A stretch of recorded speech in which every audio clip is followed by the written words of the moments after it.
こんにちは、日本語クラスです。皆さんお元気ですか？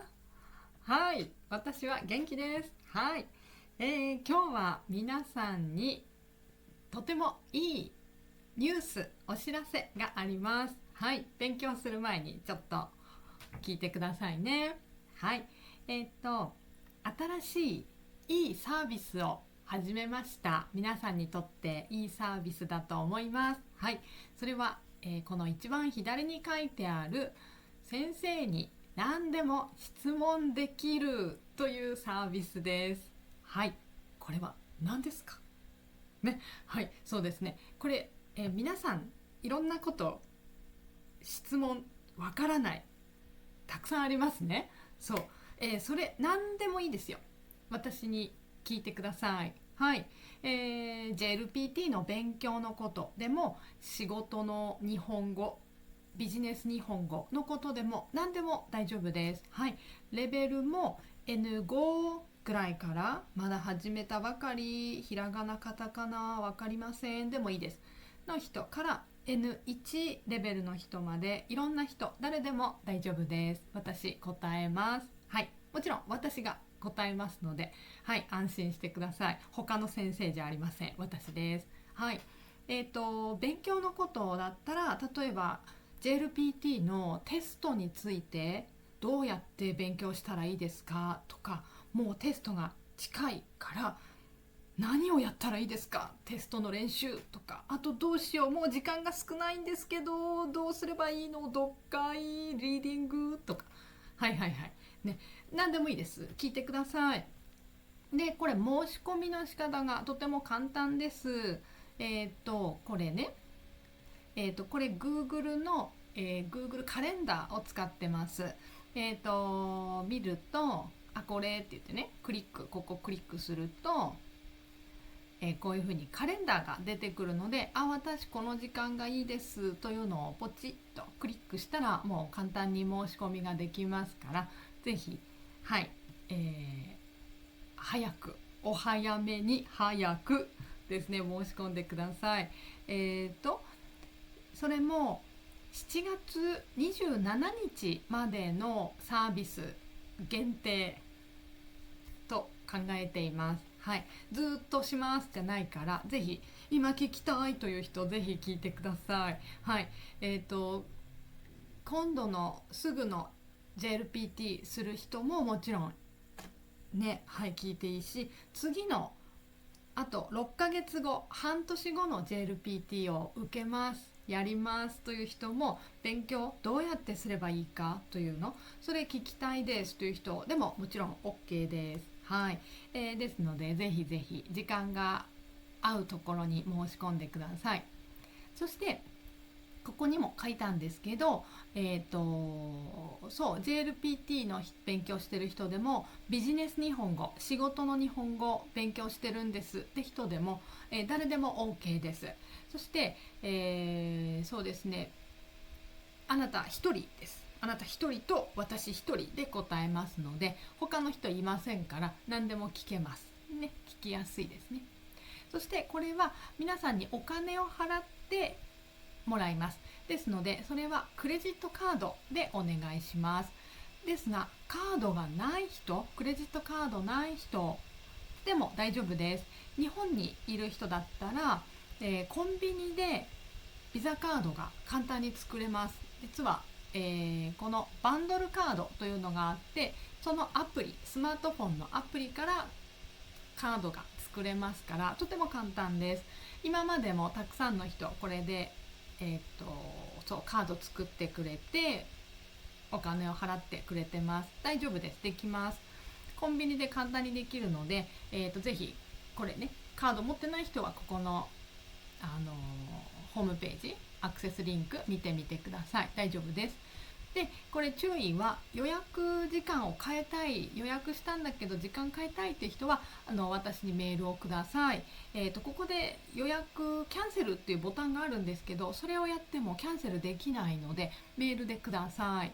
はい、でキャンセルできるのは、予約した時間の24時間前までですので、お願いします。はい、ではあとですね、まだいいことあります。皆さんにプライベートレッスン N2 と N1 の人のプライベートレッスン、今だけ 50% オフでやります。はい、半額です。おお、はい。これも7月27日までの予定です。はい。ですので、今までまだプライベートレッスンやったことないという人、ぜひやってみてください。はい。グループレッスンもいいんですけど、やっぱりプライベートはプライベートでいろいろ質問もしやすいからいいと思います。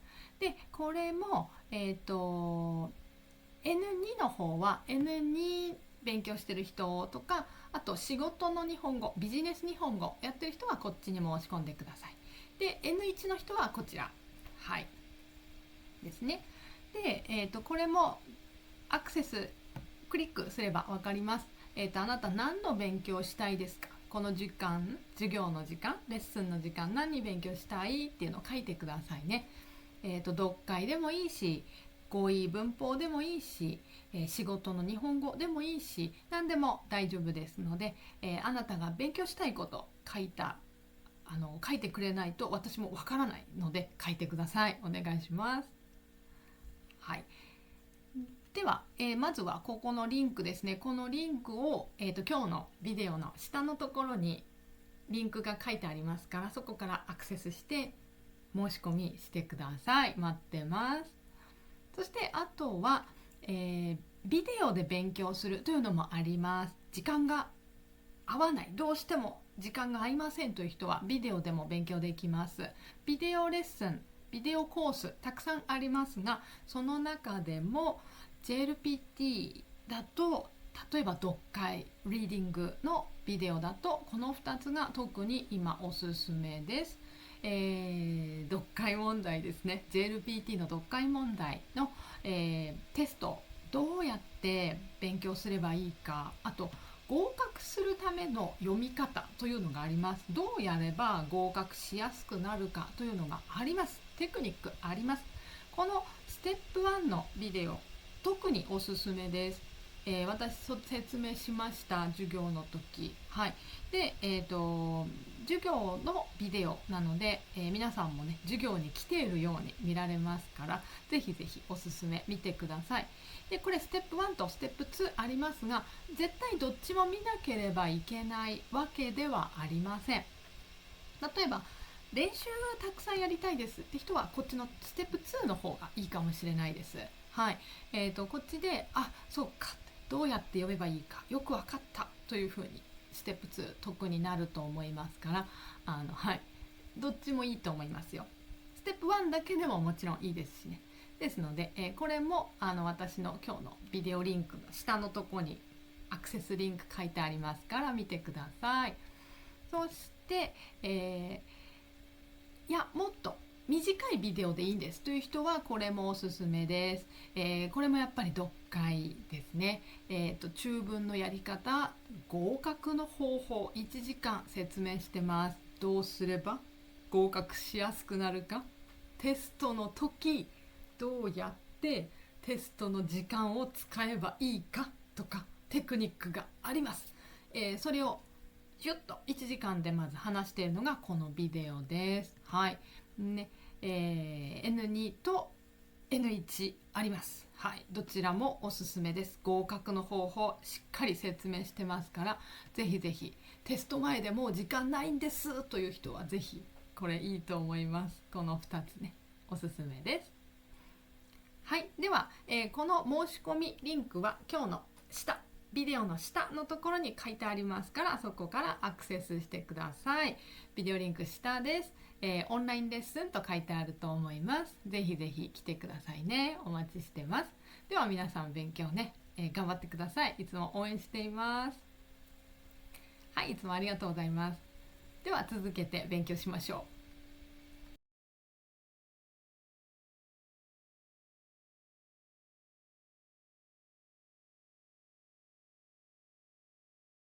はい、こんにちは。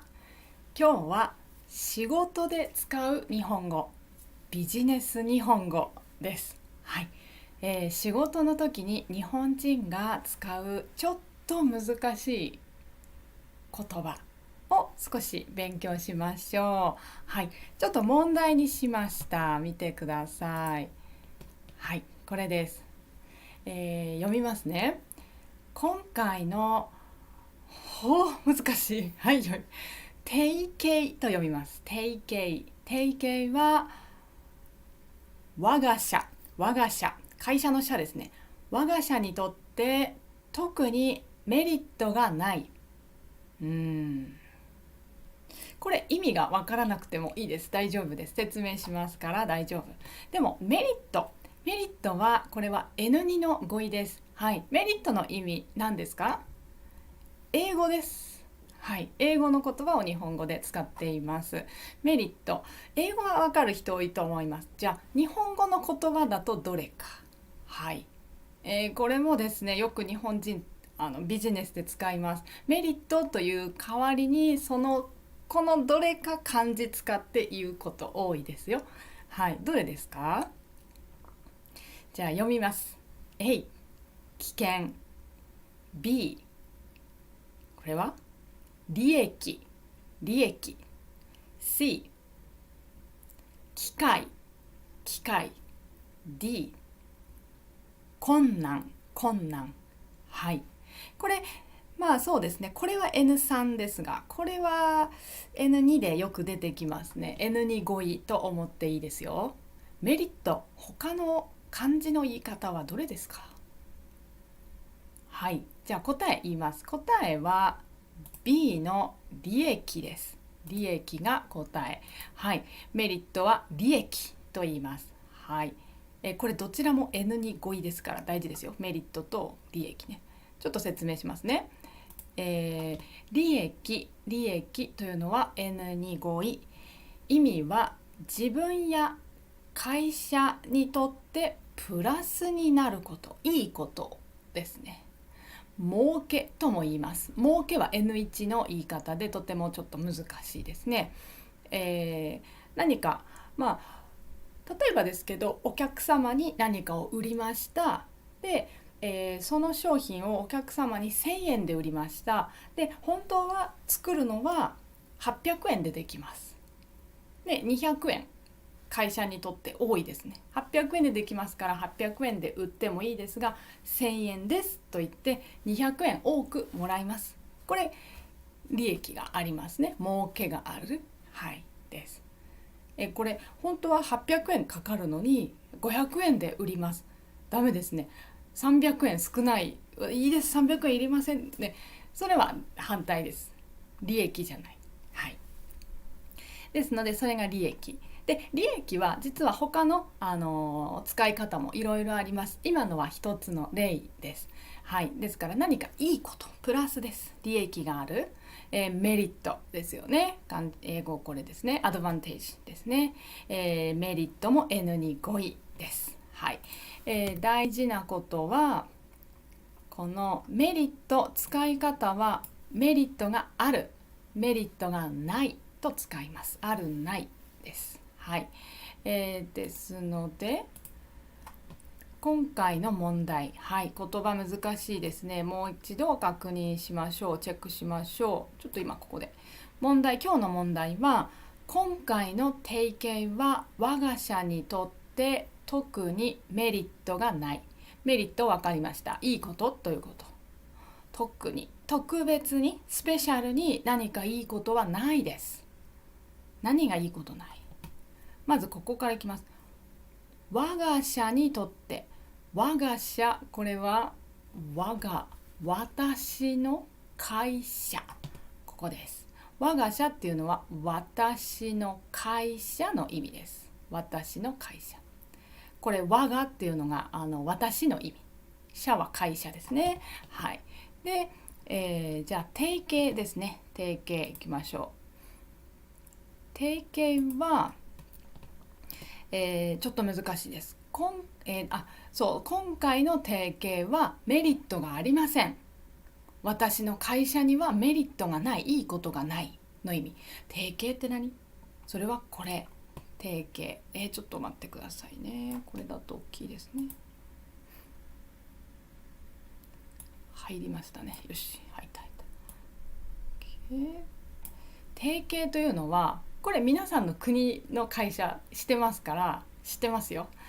例えば A 社、どこかの会社と B 社、もう一つの会社が一緒に何かをすることです。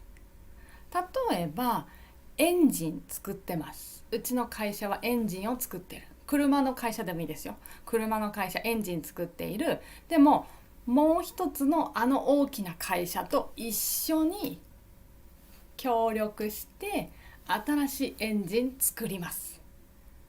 そう、うちのテクノロジー、あちらの会社のテクノロジー一緒に使って新しいの作ります。その時一緒に仕事しましょう。これが提携するです。はい、ですからこれエンジンの開発は新しく作りますです。意味ね。新しく作ります。開発のために他社は別の会社、他の会社ですねと提携する、一緒に働くです。だから意味はもうこれですね。 A 社と B 社が一緒に何かをするです。はい、ですから今回の提携、今回うちの会社、私たちの会社はあの会社、別の会社と提携する、一緒に仕事をする、それは私たちの会社には特別にいいことがないですという意味です。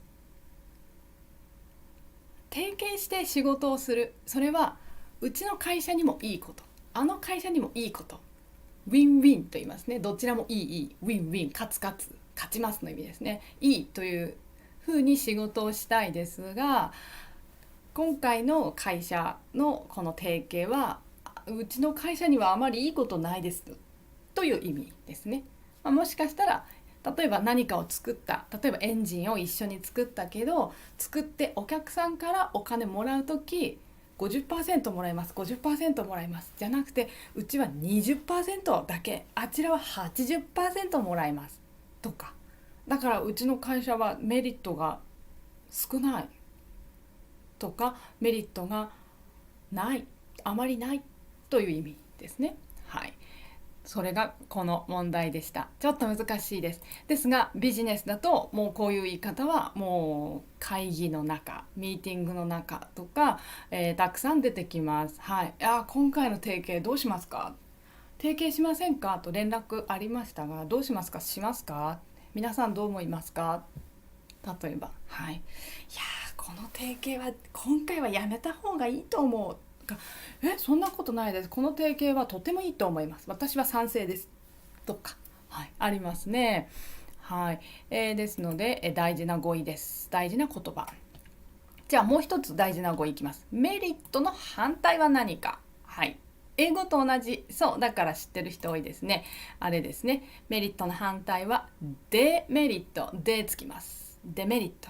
そして大事なのが漢字での言い方、これです。良くない、メリットないですの時は損失と言います。難しい、これは難しいです。本当に N1 ですね。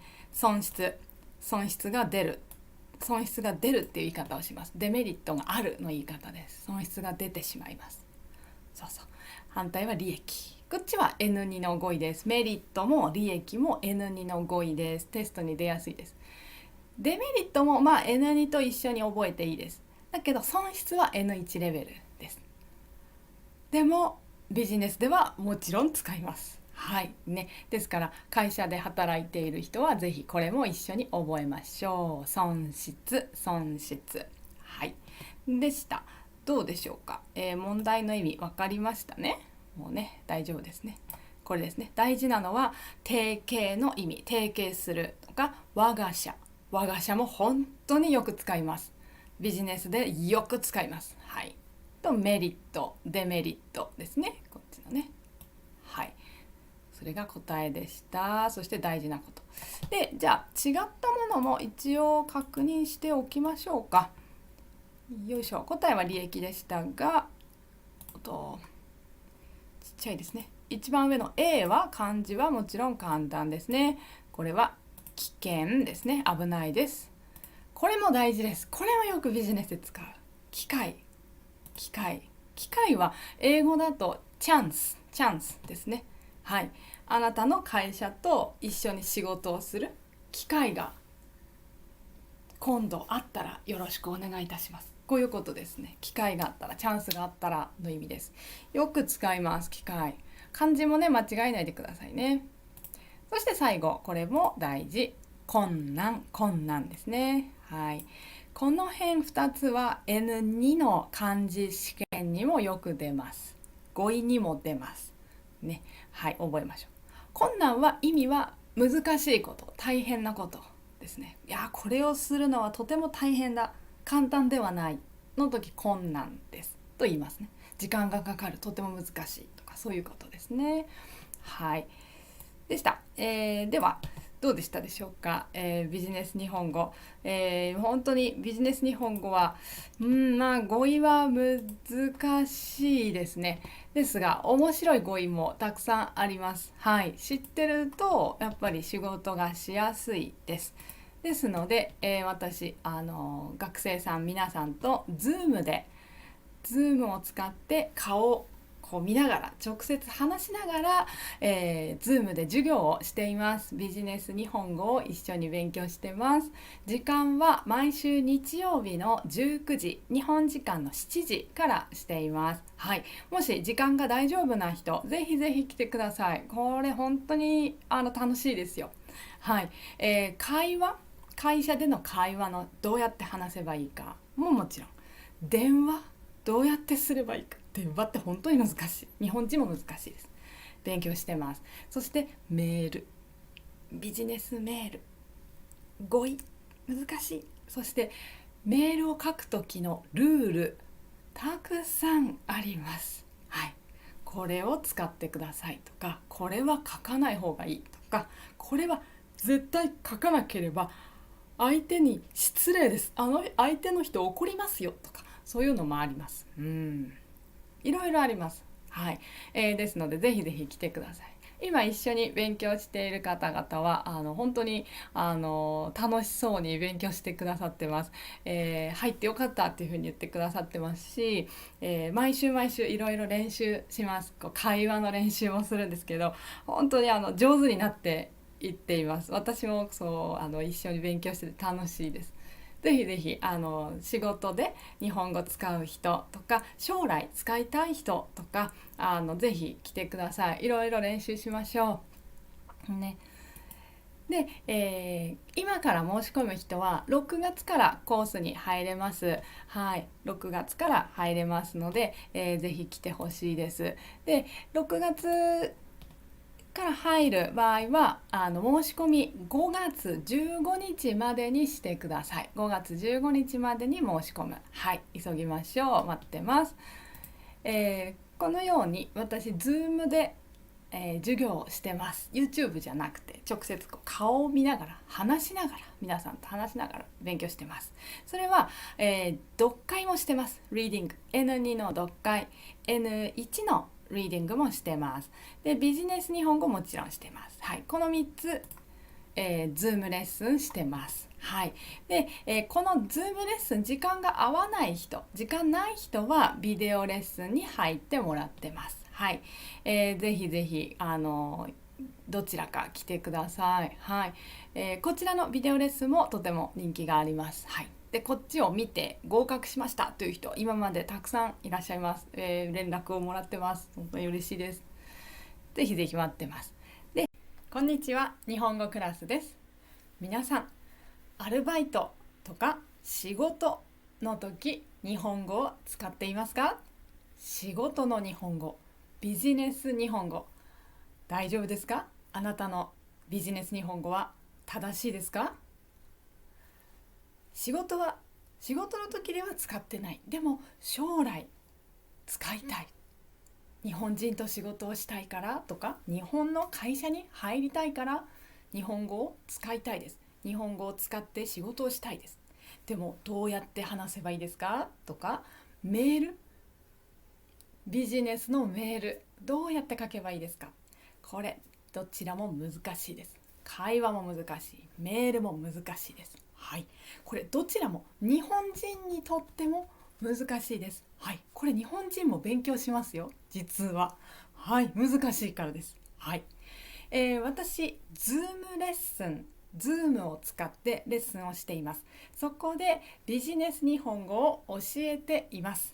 はい、今は毎週日曜日19時、夜の7時から1時間、学生さんと一緒にビジネス日本語を勉強しています。はい、ぜひ勉強したいなという人、来てください。はい、だいたいレベルは N3 合格した後ぐらいから、 N3 は大丈夫です、持ってますぐらいのレベルの人だったら大丈夫だと思います。はい、ぜひよかったら来てください。ということで今日は、YouTube でもうちょっと YouTube でもちょっとビジネス日本語を皆さんに教えようと思います。はい、今日初めてしますビジネス日本語。はい、じゃあ今日の問題は一つの例です。じゃあやってみましょう。はい、これです。見えますね。はい、私も読みます。ちょっと待ってください。はい、じゃあ今日のこれが問題です。はい、行きましょう。取引先から、もうこれ難しいですね。はい、取引先はこれは自分の会社と相手の会社、一緒にビジネスをしている相手の会社のことを取引先と言います。はい、取引先から追加注文の電話がありました。電話です。ビジネスの電話、難しい。はい、もう友達と電話、日本人の友達と電話するのも簡単じゃないですよね。顔が見えませんから。何、怒ってる、笑ってる、わからない。でもビジネスです。ビジネスの電話、これはもっともっと難しいです。はい、これも私のズームレッスンで勉強しています。じゃあこれが一つの例です。いきますよ。今日取引先の人と私電話で話します。取引先の人が言います。すみませんが、先週発注した商品を50個追加で送っていただけますでしょうか。はい、はい、なんと言いますか。はい、もうここが全然わかりませんという人ね。はい、頑張りましょう。はい、先週発注、注文しました、意味ですね。これ発注とビジネスで言う言い方です。50個もっと送ってくださいと言っています。送っていただけますでしょうか。いただけますかじゃなくて、いただけますでしょうか。とても綺麗な日本語です。ビジネスでは綺麗な日本語を使います。はい、これですね。じゃあ、はい、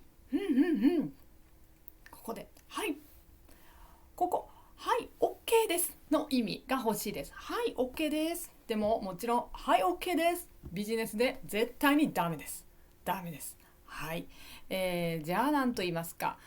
答え、この中に一つだけあります。読みます。いきます。かしこまります。かしこまります。承知いたしました。承知いたしました。承知です。承知です。了解しました。了解しました。はい、どれがいいと思いますか。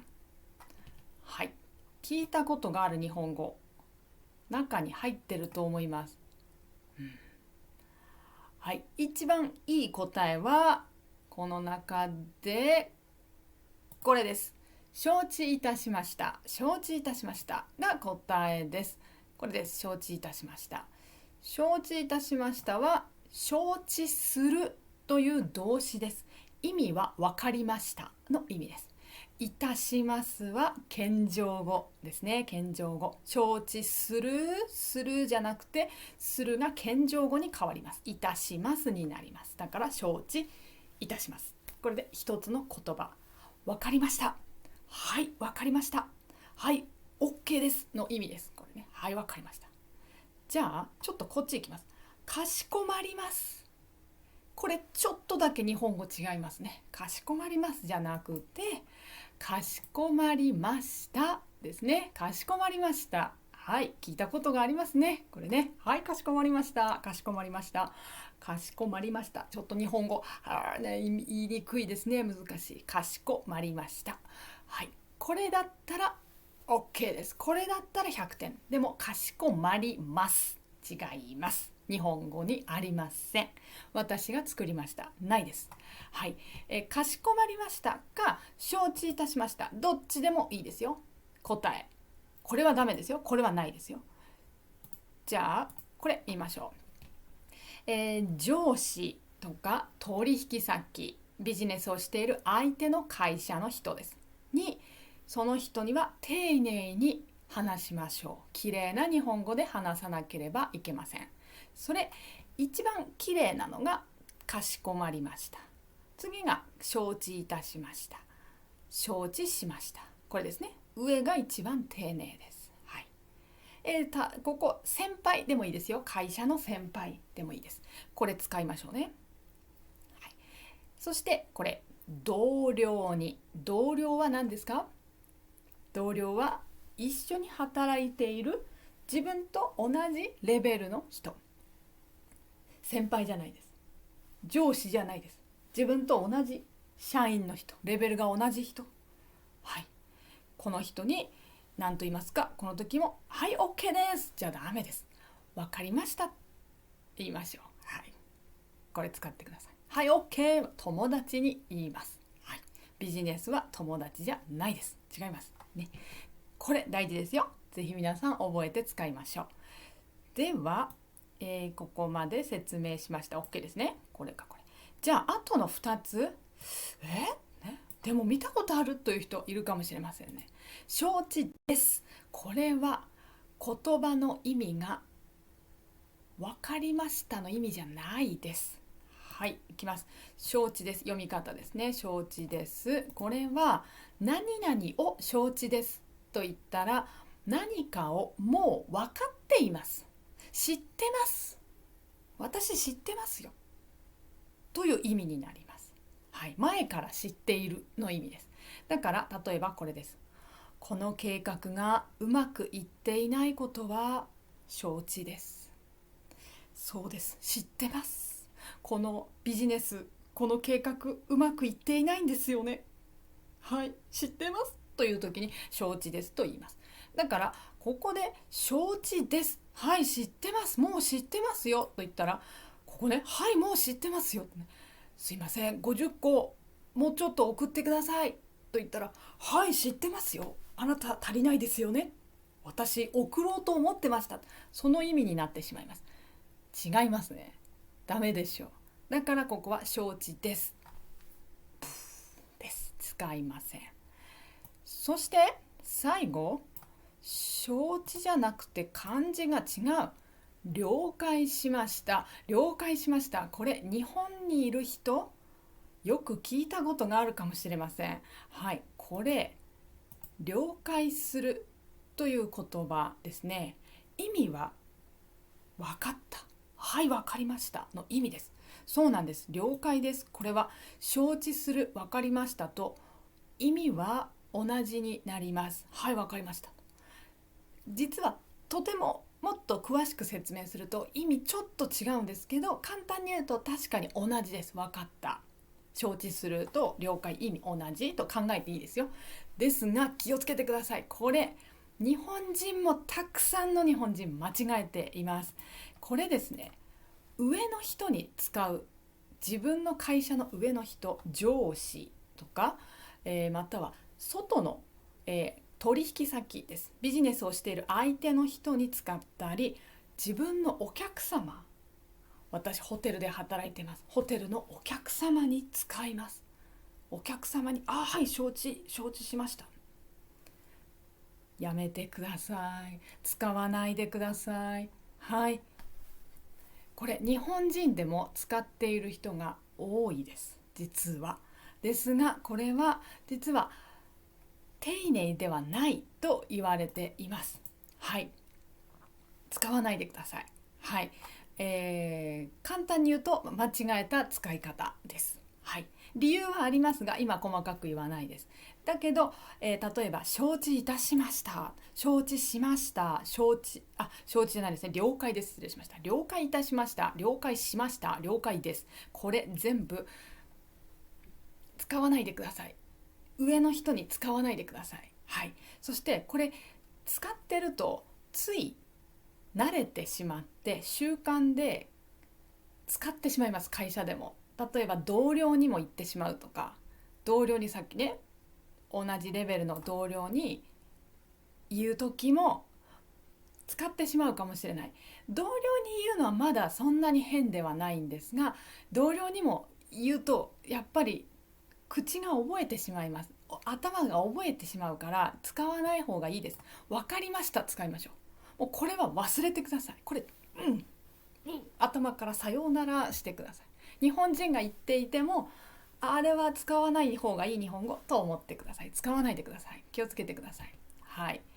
メールを書くときも同じですよ。メール書くときもこれは使わない。はい、お願いします。頑張ってください。こういうことがあるんです。日本人も間違えている。ビジネス敬語間違えてる。実はたくさんあります。はい。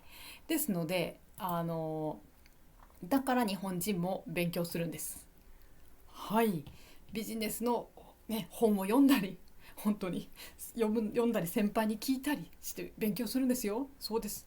ですので、もちろん皆さんは全然わからないと思います。それはそうです。はい。ですので、私クラスでやってますので、もしよかったら一緒に勉強しましょう。勉強しないといけないこと、しなければいけないこと、ビジネス日本語たくさんあります。テーマがいっぱい。はい。会話もそうだし、メールの書き方もそうですし、いっぱいルールがあるから、この時はこれ使う、この時はこれはダメ、同じ使い方ダメですとかあります。はい、またはこの人に使っていいけどこの人には使ってはいけませんとかあります。はい、これは綺麗な日本語使いすぎです。同僚だからそんなに綺麗な言い方しなくていいですよとか、後輩にはそんな丁寧な言い方したら反対に変ですとかいろいろあります。はい、ですので、勉強することいっぱいあるんですね。はい、ですので私もすでにクラスの人と毎週勉強してますので、もしよかったら勉強しましょう。クラスの人ですね、私最初心配だったんです。これ勉強難しいからな、レベル高いから大丈夫かなと思ったんですが、今一緒に勉強してる方みんな本当にとっても頑張ってます。もう毎週毎週ちゃんと勉強してきますね。準備してくる。今日は新しいことこれね、もう予習してきたから大丈夫とかね、そうなんです。いろいろ私も宿題出しますので、ちゃんと皆さん勉強して一生懸命勉強しますよ。毎週毎週ちょっとずつ本当に皆さんレベルがアップしてます。すごい。はい、ですので私も授業しててとても楽しいです。とっても楽しい、本当に。はい、会話の練習、そして、会話ロールプレイもします。じゃあ実際練習してみましょうね。私と練習する時もあるし、こういう時こうやって言いますね。じゃあちょっと話しますよ。はい、いきます。321、はいって話してみる。やってます。で話した後私がさっきのここはこの方がいいですねとか、自分でどう思いますかとかいろいろ聞いて、こう良くしていく練習してます。そしてメールですね。ビジネスメール、これも難しい。はい、ルールがいっぱい。はい、覚えなければいけないことたくさんありますが、少しずつちょっとねずつ毎週毎週勉強してます。はい、ぜひぜひよかったら来てください。毎週日曜日19時、日本時間19時からやってます。はい。そして私こういったズームレッスンとかビデオレッスンもやってます。ズーム時間が合わないですっていう人もいますからね。例えばリーディング N2 のリーディングとか N1 のリーディング、これ JLPT に合格するためです。はい、これ全部、Zoom のレッスンをしています。はい、そしてこの2つはビデオのレッスンもあります。Zoom の時間に合わない人はこちらに入っていただいています。はい、どちらもとても人気があります。はい、ぜひぜひ私の、レッスン使ってまずこちらだったら JLPT 合格してください。でこっちはね、会社で変な日本語使わないで、恥ずかしいですよ、ね、勉強しましょう。そしてどんどん日本語上手になるとやっぱりあなたいいねってね、新しい仕事これもやってこれもやって、あなたのビジネススキルも上がる。そしてきっと将来給料も上がりますね。日本語ビジネスビジネス日本語できる人は、自分の将来のためにもしっかり勉強しましょう。はい。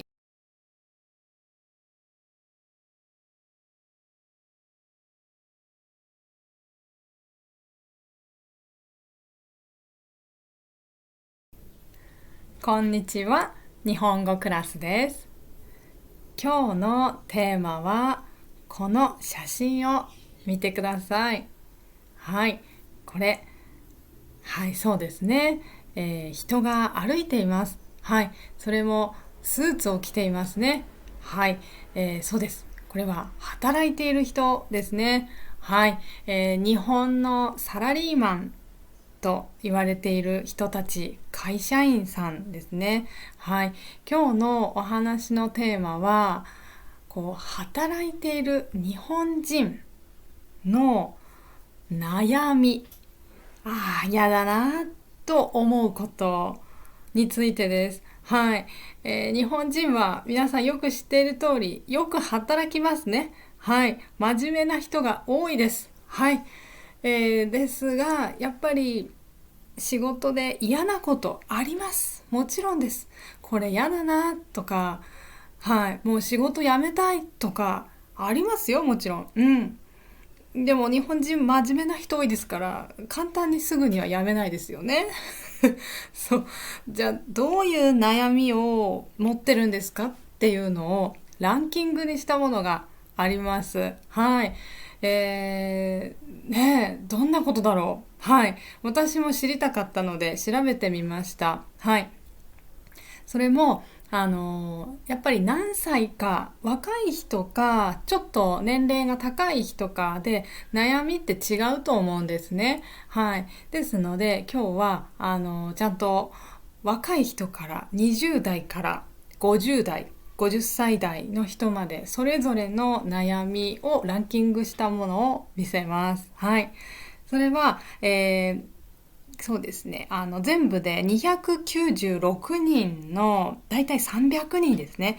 300人の日本人で、日本で働いている人に、調査、アンケートをしたものです。はい。これ去年の8月の調査なんですが、今年の調査もあったんですけど、ほとんど変わりません。結果同じ。はい。ですので、見てみましょう。はい。大事な一番大きな悩みはこれですね。今抱えている仕事の悩みは何ですかというもの。抱えるってね、漢字でこう書きます。はい。持っているの意味です。今持っている悩み。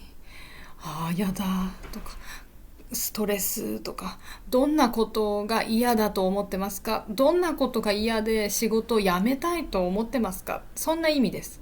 はい、いきますよ。見せますよ、皆さん。ドン。おー。はい。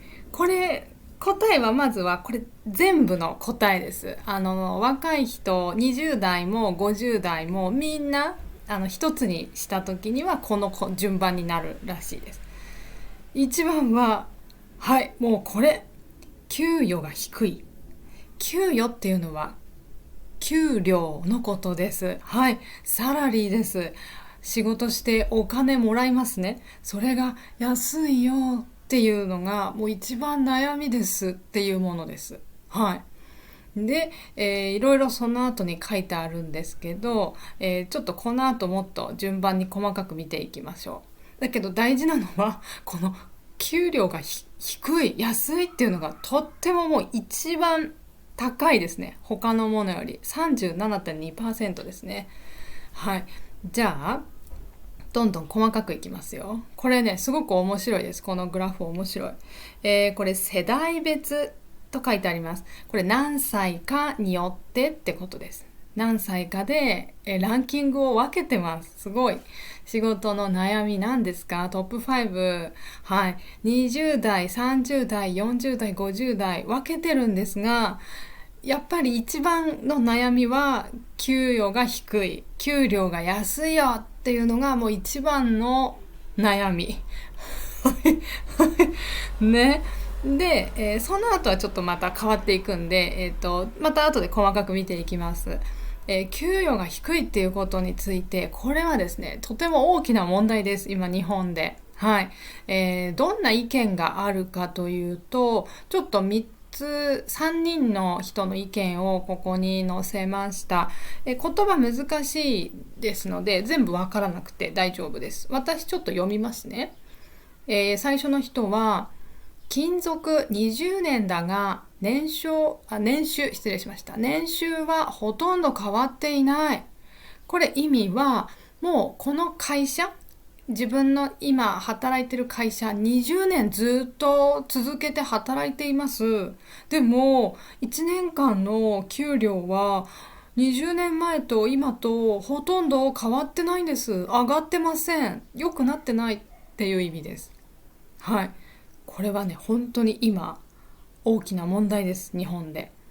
じゃあ次は、若い頃は景気もよく順調に賃金も上がっていましたが、賃金っていうのは給料ですね、上がっていましたが、不景気が続き思うように伸びず、伸びないっていう意味です。伸びないです、伸びてませんっていう言い方。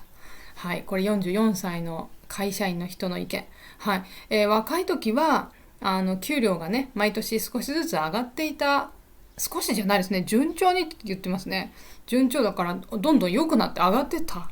だけど最近は、日本の経済が良くないというのが続いていて、給料が上がってませんという意見で、最後、もう一つ55歳の男性の意見はこれです。とにかく給料が安いので旅行に行くこともできない。老後に備えることも厳しい。貯蓄もたまりません。はい、これはもう今の給料が安いから旅行行けないです。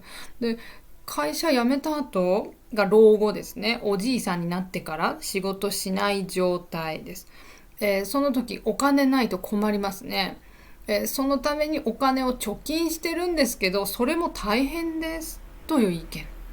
こっちも貯蓄もたまらないというのは、その貯金が全然たまらないっていう意味です。はい。もう大変、本当に。ただこれ本当によく言われていて、給料が全然上がらない。昔だと入った時、会社に入った最初の年はいくらだけど、5年ぐらいするとちょっと上がっていって、また5年ぐらいすると上がってとか、そういうのがよくあったらしいんですけど、今はもうずっと変わらない。まあ、減りますっていうこともあんまりないと思うんですけど、上がらないっていう。仕事はたくさん増えていくのに給料は上がらないという状態です。はい。だからやっぱりこれみんなもう嫌だって言ってる。もう一番。はい。安いよ。ね。大変です、本当に。大きな問題。じゃあというか、なのでこれ日本でも政府がこれでは良くないと言って給料を上げてくださいっていうふうに会社に言ってます。はい。だからちょっと最近上がってるんですけど、小さい会社はあんまり変わってないみたいです。はい。じゃあ続きいきましょう。2番目に多い悩みが社内の人間関係の悩みです。はい。こう見てもこの青いところがそれです。会社の中での人間関係、リレーションシップです。はい。仕事ができる、わからないとかそういうことじゃなくて、上司と仲がいいかとか、部下とうまくいってるか、同僚と仲がいいかとか、仕事しやすいかとか、そういうイメージですね。これ2番目。はい。特に若い人は上の方になってますね。はい。15% いますからね。で、ちょっと年齢上がってくると人間関係はもうあんまり気にしない、ね、っていうことですね。で、これごめんなさい。そう書かなかったんですけど、ここには載せなかったんですけど、やっぱり上司とうまくいかないというか、上司が、結構パワハラという部下に対して厳しすぎる、それもあまり言ってはいけない言い方で注意するっていうことをする上司との関係が悪いっていうのが結構書いてありました。はい。部下のことをただ悪く言う。はい。で、反対に、上司の人が部下をどうやって育てればいいかわからないとか、そういうのもあったし、あと同僚とうまくいかないっていう悩みも多かったです。はい。だからやっぱり学校と違いますよね、会社ってね。学校だったら好きな友達と一緒にいつもいればいいけど、会社だと嫌な人とも一緒に仕事しなければいけないから、やっぱり人間関係が2番目、はい、の悩み。はい、日本人もですね。はい、じゃあ3番目なんですかっていうと、全体的に見ると3番目は会社の将来性と雇用の安定性が悩みです。心配ですというものです。はい。これちょっと言葉難しいですね。これ将来性の方が分かりやすいかもしれないです。この会社、自分の働いてる会社はこのあと10年20年大丈夫ですかっていうの。それが将来性があるないっていうんですね。将来性がある会社、もうこの会社はもうダメだって場合は将来性がない会社。はい。やっぱり仕事によってはね、もう仕事の種類によっては将来性がない、低いというか、そういうのもありますよね。うん。だから大丈夫かな、私の会社やばいかもしれないっていうの。はい。それが3番目です。はい。で、そうなると会社がダメかもしれない、ダメになるかもしれないと思うと、自分のこの給料はこのままもらえるのかなっていうのが心配だっていう、それが雇用です。うん。会社に雇われるっていうんですけど、会社で働かせてもらうこと、それが安定してるかしていないかってことです。はい。やっぱり、もうあまりうまくいっていない会社だったら、リストラ、もうあなたはあと2ヶ月で会社を辞めてくださいと言われてしまう。例えば。はい、そうすると雇用の安定性はとても低いです。とても危ないです。全然安定してませんね。うん。だからそういうのが心配っていうのが3番目です。はい。ねえ、これ見てください。やっぱり年がいっている人、高い人、40代50代の方が高いですね。それね。リストラ、会社ちょっともうあと2ヶ月で辞めてくださいって言われてしまう可能性もこの40代50代は高いですからね。給料が高いから辞めてくださいって言われることも多い可能性がある。だから心配している。ね、皆さんの国でもきっとこれはあるんじゃないですか。この仕事は大丈夫か本当にってね。今はまあまあいいけど、10年したらこの仕事はもう AI がやるんじゃないとかね、あるでしょ。そういうのです。はい。じゃあ次じゃない、コメントありましたね。そうですね。これの心配の人の話があります。コメント。35歳の東京の男性の意見です。求人を出しても若い人が来ず、将来働き手が少なくなって立ち行かなくなるのではないかと心配。はい。これ言葉難しいですね。でもね、簡単に言うと、これは私の会社で、この人の東京の会社で、働いてほしいです。人来てくださいというのが求人です。人が必要です。来てくださいというのを、皆さんに出しても、人が来ないんですね。特に若い人が来ない。やっぱり若い人欲しいです、会社は。はい、長く勤めてくれるし、元気がありますから、パワーがありますから来てほしいんだけど、来ない。若い人来ないから、私の会社は将来働く人、働き手は働く人が少なくなって、もうダメになってしまうんじゃないかと心配ですと言っている。はい、もう人来ない、人がね、働きたいですと言ってくれないと、もうそれは本当にもうダメですよね。そうだからありますよ、日本でも人気がない仕事っていうのね。人は必要なんだけど人気がない。で、じゃあ4番目いきましょう。4番目はですね、私ちょっとってちょっとびっくりしました。4番目一番多いのが、理由じゃない、悩みですね。悩みは仕事のやる気に関する悩みなんです。はい。このやる気が出ない。もうなんか仕事したくないな。と思ってしまう。それが悩みですっていうのが、なんと4番目に多い。はい。それも20代だと3位だし、50代だと2位なんですね。あらあらあらってね。はい。これどういう意味って私は思いました。はい。じゃあちょっと意見を聞いてみましょう。どういう意見かというと、読みますね。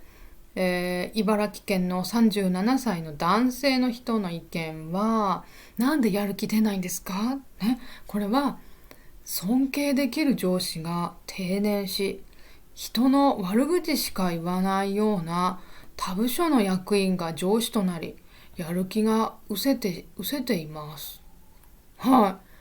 これちょっと難しいけど、簡単に言うと、自分がリスペクトしている、尊敬している上司がいたんです。だけどもう年齢が高くて辞めました。で、辞めちゃっていなくなりました。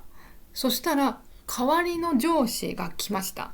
で、それが、他の部署、他のセクションの人が上司になったんですけど、その人が悪口しか言わない。人の悪口しか言わない。そこの田中さんはもう今日も全然仕事しない、もうさっきもタバコ吸いに行ってたよねみたいな、例えばですけどね、もしかしたらもっと悪いことを言う、悪口しか言わない。だからその話ばかり自分は聞いてるから、もう仕事をやろう、頑張ろうという気持ちがなくなってしまいましたっていう意見です。これかわいそうですね。これちょっと本当嫌だなと思いました。これ上司がそんないつもね、やっぱ上司ってよし、じゃあ仕事頑張りましょうとか、今月も頑張りましょうって言ってほしいですよね。そうじゃなくて、社員の悪口を言ってる。あいつは何々が良くないね。あの子は何々がダメだ。嫌です。はい、やる気なくなるね、本当に。で、もう一つは別の意見。34歳の岡山県の男性はですね、またちょっと別の意見です。はい、読みます。長く同じ職場にいることで単純に飽きがきました。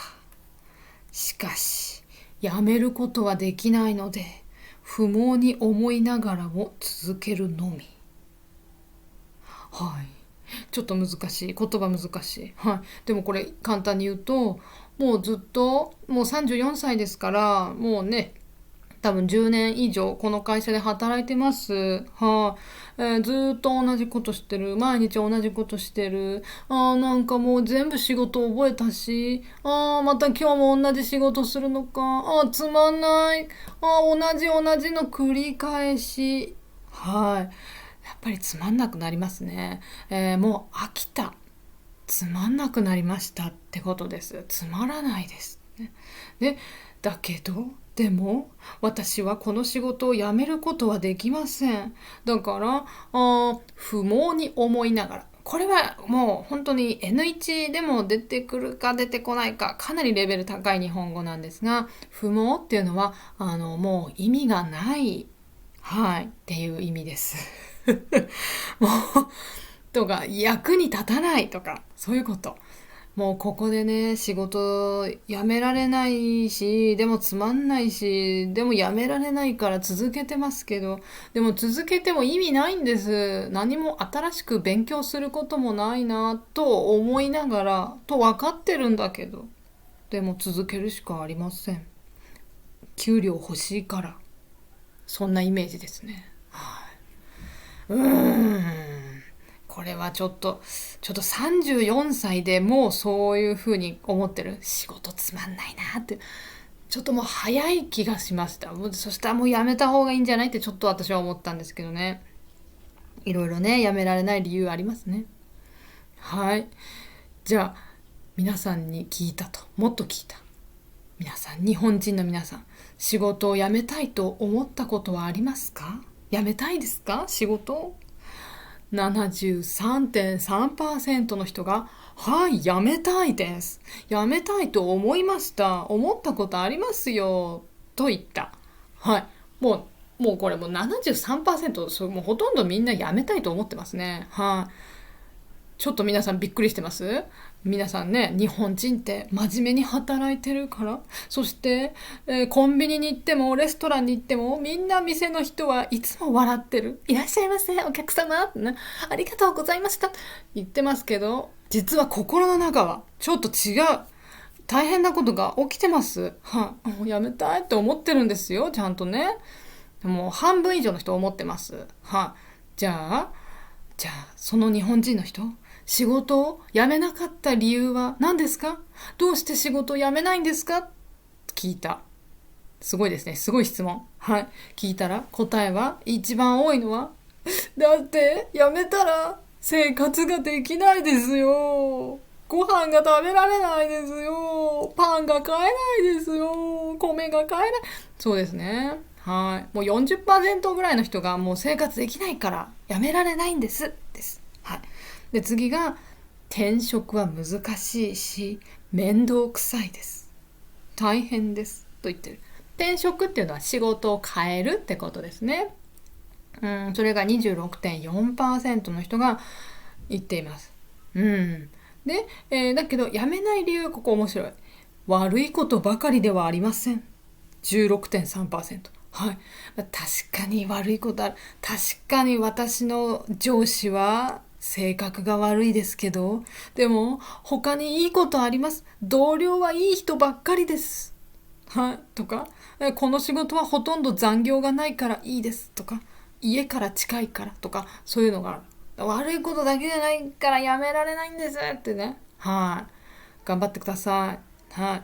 で、あとは、給与、待遇には満足してる。もうこっちは給料とかはいいですと。5.1% は辞めない。でも他のストレスがある。あとは、辞めると迷惑がかかる。とか、同僚、友人に励まされた。1.1%。友人とかに、辞めない方がいいよ。もうちょっと続けた。頑張れ。みんな頑張ってるんだよ。と言われた。はい。ねえ。だそうです。はい。で、そうとは言っても、転職を考えたことありますか？とか、転職するために活動してますか？何か。もう他の会社探してますか？とか、他の会社面接受けたりしてますか？という質問をしたんですね。そしたら、答えた人の 50% の人が、はい、やってます。はい、転職考えてるし、動いてます。次の仕事探してますよって言った人がもう半分の人がそれを言った。ね、多いですね。で、これですね、面白いです、意見。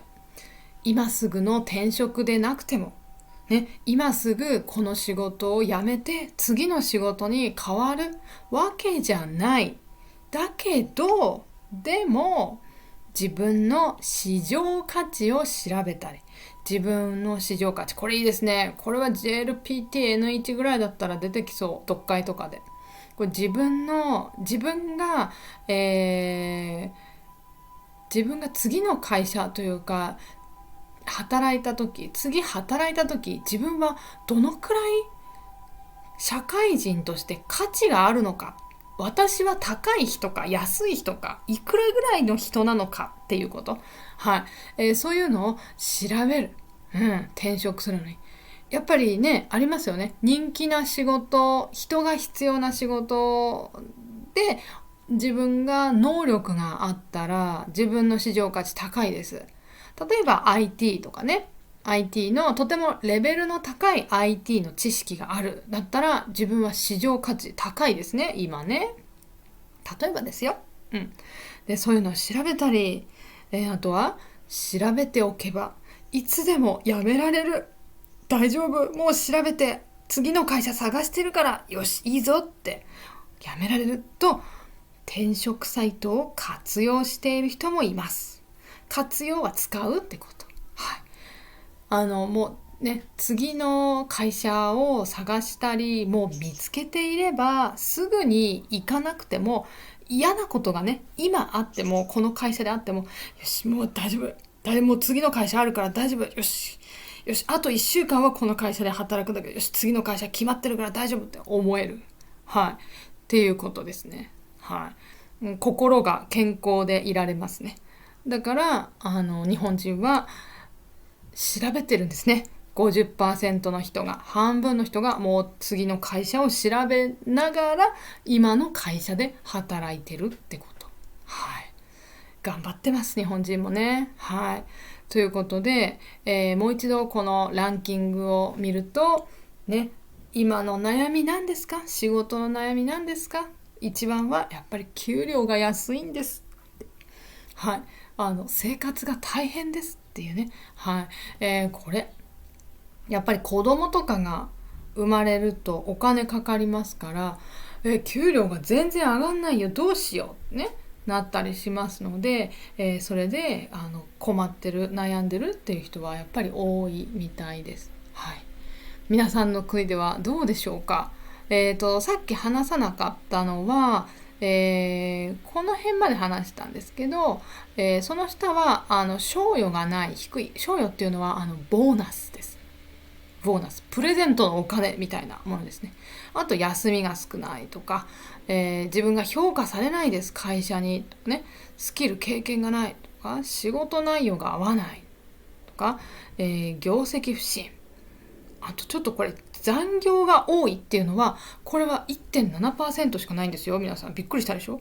これ日本昔残業が多くていろんなこう問題、社会の問題になった時があります。はい、自殺してしまったり働きすぎでね、そう心の病気になってしまって死んでしまうとかあったんですけど、そういうのダメですと、残業を減らしてくださいっていうふうに日本が国が言っているので、残業は今とても昔よりは少なくなってます。はいね、反対に短い時間でもっといい仕事をしなさいっていうふうになってるんですけど、なかなかそれができてないのと、それをやっても給料が変わらない、低いですっていうのが日本人はやっぱり悩みに思ってます。はい、例えばねでした。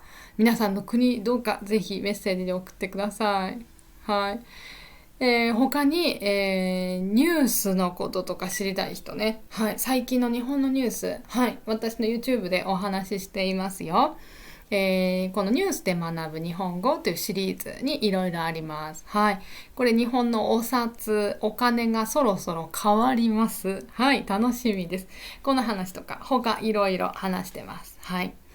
あとは N1 の問題読解を読んでみようとか、 N2 の読解練習してみようとか、あとはビジネス日本語を勉強しましょうとか、全部私の YouTube チャンネルで見られます。はい。あとは、JLPT の読解の勉強、はい、している人多いと思います。